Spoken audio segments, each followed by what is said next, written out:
this is Ashley Marshall for Ref Tutor. Today we're talking about managing substitutions in a 3-referee system. Now this video presumes a couple things.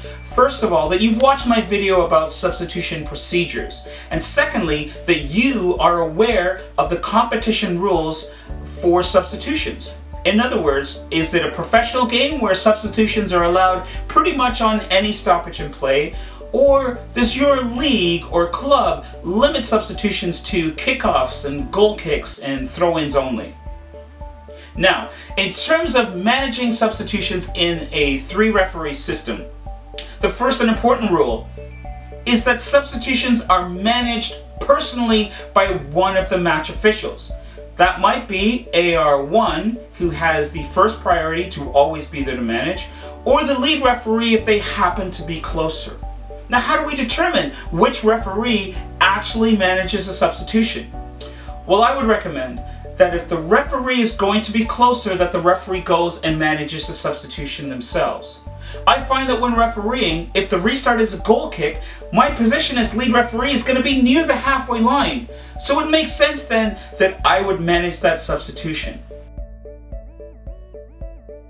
In terms of managing the substitution as the lead referee, there are a couple things that you definitely want to take care of right away. The first thing is to stop the ball.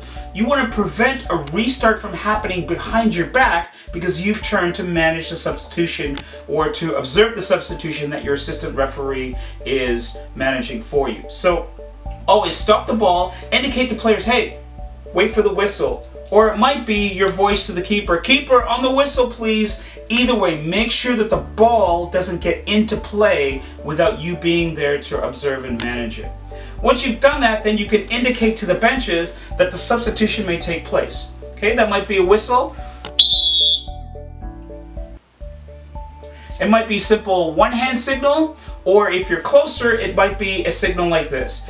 But somehow you want to use your body to indicate to the technical area and to the entire field environment that you are now permitting a substitution to take place.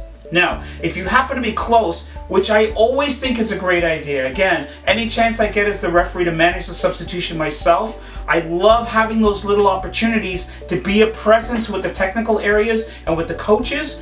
When you're there, you want to look for a couple things. One, you want to make sure that the players are entering and leaving when they are supposed to leave. And secondly, you want to make sure that the player's equipment is still correct. You check the equipment pre-match. You want to make sure that players aren't entering with jewelry or without shin pads. You want to be looking for those things.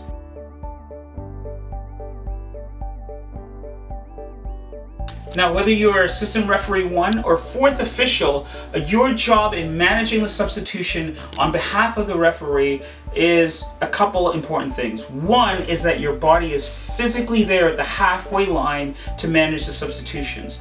If both teams are substituting, then position your body between the two teams and you take charge of that substitution. That may involve putting your hand out to prevent players from coming on the field. And use your voice as you need to as well to instruct players. You are a proxy for that referee. Use your voice as you need to. While you're there, you want to make sure that you're checking players' equipment. Again, we're looking to make sure that their equipment conforms with Law 4. And you obviously want to ensure that players remain off of the field until the player leaving has left the field. If you're assistant referee 1, you may also need to get the referee's attention, and we know that that signal for that for the assistant referee is a flag in the air like this. You do not need to leave your hands in the air for the entire substitution. Once you have the referee's attention, lower your flag and then the substitution can take place. If you're assistant referee 2 and the referee's turned towards you and doesn't see AR1 signal, then go ahead and do the same thing. Indicate to the referee the substitution needs to take place. The referee's head will then turn, see AR1, will stop the ball, whistle, and indicate, and the procedure can take place then. One last note here for referees. If your assistant referee 1 is managing the substitution for you, do not restart play until your AR has resumed their position on the touchline with the ball of the second last defender. It's very, very important. I often see referees Once the substitution's done, they restart, but you've put yourself in a little bit of trouble because now part of your referee team is done in position for you.